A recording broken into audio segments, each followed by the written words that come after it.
बस मैं जब भी मन उदास होता तो लिख देता, मन खुश होता तो लिख देता। तो और पढ़ने का तो मुझे शौक है ही।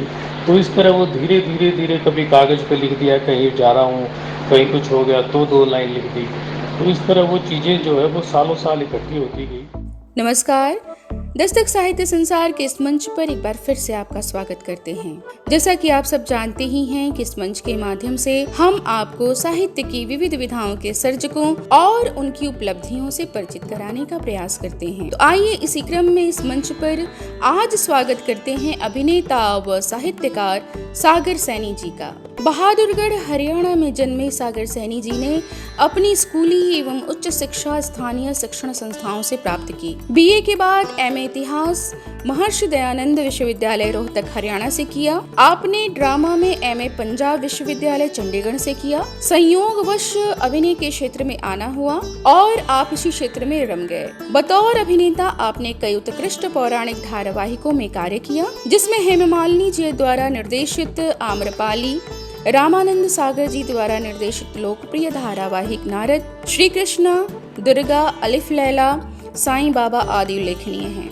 आपने जितनी निष्ठा और तन्मयता से पौराणिक धारावाहिकों के चरित्र निभाए, उतनी ही निष्ठा से अन्य चरित्र भी जिए। कई लोकप्रिय धारावाहिक आपकी अभिनय यात्रा को सफल और संपन्न बनाते हैं, जिनमें तू मेरा हीरो, दहलीज, Qayamat Ki Raat, Mariam Khan reporting live, Star Plus पर प्रसारित होने वाले धारावाहिक, भागोवाली, कलीरे, राजा बेटा, जाट की जुगनी सोनी चैनल पर और माता पिता के चरणों में स्वर्ग, इश्क का रंग सफेद आदि उल्लेखनीय हैं। अभिनय के क्षेत्र में आना तो संयोग था, लेकिन लेखनी आत्मानुभूति और गंभीर चिंतन मनन की परिणति है। आप लेखन के क्षेत्र में आने से पहले गंभीर पाठक थे और हैं भी। अभिनय क्षेत्र की तमाम व्यस्तताओं के बावजूद आप आज भी विश्व साहित्य से लेकर भारतीय वांग्मय को गुनते कहते रहते हैं। 2020 में सागर सैनी जी की एक काव्य पुस्तक आई थी चंदघड़ी के लिए, जो कि बहुत पढ़ी गई थी, सराही गई थी। तो आइए सागर सैनी जी से ही उनकी इस पुस्तक से कुछ रचनाएं सुनते हैं। आशा है ये रचनाएं आपको अवश्य पसंद आएंगी, क्योंकि ये अपने समय और समाज को बखूबी अभिव्यक्त करती हैं और ये सागर सैनी जी की ही नहीं, हमारी भी अंतर्मन की आवाज है। तो आइए रूबरू होते हैं सागर सैनी जी की सद्य प्रकाशित कृति चंदघड़ी से और उनकी आत्माभिव्यक्ति से।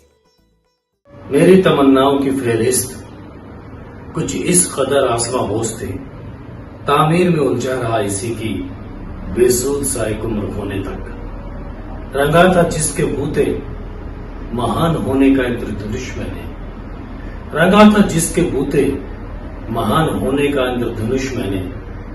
भर भरा कर ढह गया वो जिंदगी का फलसफा, भर भरा कर ढह गया वो जिंदगी का फलसफा। फैली हुई जिंदगी की किताब, अध खुले पन्ने, बिखरी शाही से झांकते अभिमानी अक्षर, पेचीदा सफर में दम तोड़ती कलम, नहीं पहुंच पाई अभी तक डगर अपनी, नहीं पहुंच पाई अभी तक डगर अपनी। मेरी महबूब, अमावस की उस सियाह रात में पूरी कायनात खामोश थी। हवा के झोंके मदहोश कर रहे थे, फिजा में गुलाबी ठंडक सी थी। तो सुर्ख लाल जोड़ा पहने उस रात की आशनाई में अपनी रूह से मेरी सांसों को महकाए मुझ में ही घुली जा रही थी। तभी तारों भरे आसमान से एक सितारा दिया था मैंने। क्या याद है तुझे वो रात जब एक सितारा दिया था मैंने? मेरी महबूब, क्या याद है तुझे वो रात जब एक सितारा दिया था मैंने? जब याद में तेरी खोता हूं, शाहों में शाह तब होता हूं। फाका मस्ती आवारापन, मैं खुद में ही रब होता हूं। जब बज़्म तेरी ये सजती है, मेरी रूह से मस्ती झरती है। टूटे तारों की टोली में वो रात की शबनम झरती है। तू अल्हड़पन सावन का है, तेरा इश्क मेरी राहों का है। तू चांद के डोले की साहिबा, ये दिल बैराग बुल्ले का है, ये दिल बैराग बुल्ले का है। आज फिर धूल हटाई पुराने लिखे पन्नों से, हमारे वादों का सिलसिला एक बार फिर मुस्कुराने लगा और फिर से जुड़ गए कुछ काश, कुछ जिंदगी के सिया।